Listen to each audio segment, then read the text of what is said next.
Ouh là là là là, il y a Samsung et Apple qui s'apprêtent à annoncer leur nouveau smartphone, que ce soit le smartphone pliant de Samsung, le Fold 3, ou bien l'iPhone 13 côté Apple. Mais dans cette jungle qu'est le marché du smartphone, il y en a un qui veut faire sa place et qui va certainement y arriver avec ce smartphone, c'est le Pixel 6. Bon, comme chaque année, on a plein de rumeurs avant la sortie officielle du smartphone, mais on sait d'avance que ces rumeurs sont des fuites et que ces fuites sont souvent réelles et plausibles, donc on va se faire un petit condensé de ce que va être le Pixel 6.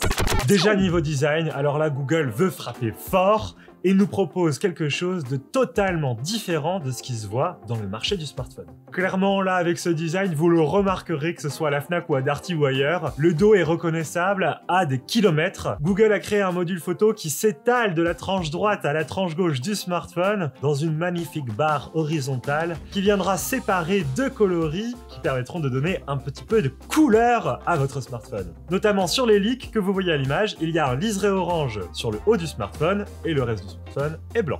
Lorsqu'on retourne le smartphone, ça reste plutôt classique. On a un écran bord à bord avec une caméra selfie qui est placée dans une petite bulle au milieu, en haut. Un petit peu comme Samsung et son écran Infinity O. D'ailleurs, en parlant de caméra, lorsqu'on regarde le nombre de capteurs qui se trouvent à l'arrière du smartphone, on remarque qu'il y aura deux versions proposées. À l'appel, il y aura donc, quoi qu'il arrive, quel que soit le modèle, un ultra grand angle et un grand angle. Et si vous mettez un petit peu de sous-sous, on ne connaît pas encore les prix, vous aurez la version Pro qui proposera un troisième capteur qui sera un téléobjectif zoom x5, selon les rumeurs. Bon, vous doutez bien que le Pixel 6 XL ne va pas se contenter de proposer la même taille d'écran que le Pixel 6 classique. On aurait un grand écran de 6,7 pouces sur le Pixel 6 XL, alors que le Pixel 6 proposerait lui 6,4 pouces. Donc il sera un tout petit peu plus petit, mais pas aussi compact que ce qu'a pu faire Google avant avec le Pixel 5 par exemple. Évidemment, on s'attend à un écran AMOLED, 90 Hz ou 120 Hz, et petit bonus, nouveauté chez Google, un capteur d'empreinte sous l'écran.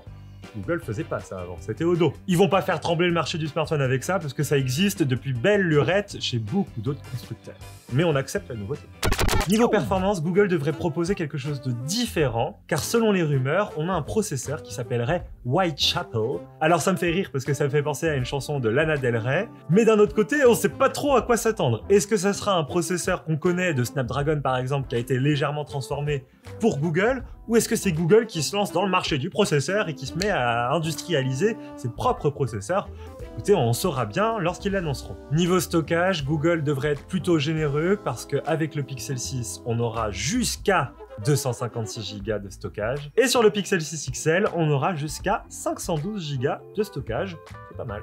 Niveau autonomie, le Pixel 6 XL devrait tout vous donner avec 5000 mAh. Alors avec ça, on espère qu'on va tenir plus d'une journée. En ce qui concerne le Pixel 6, on aura une batterie de 4614 mAh.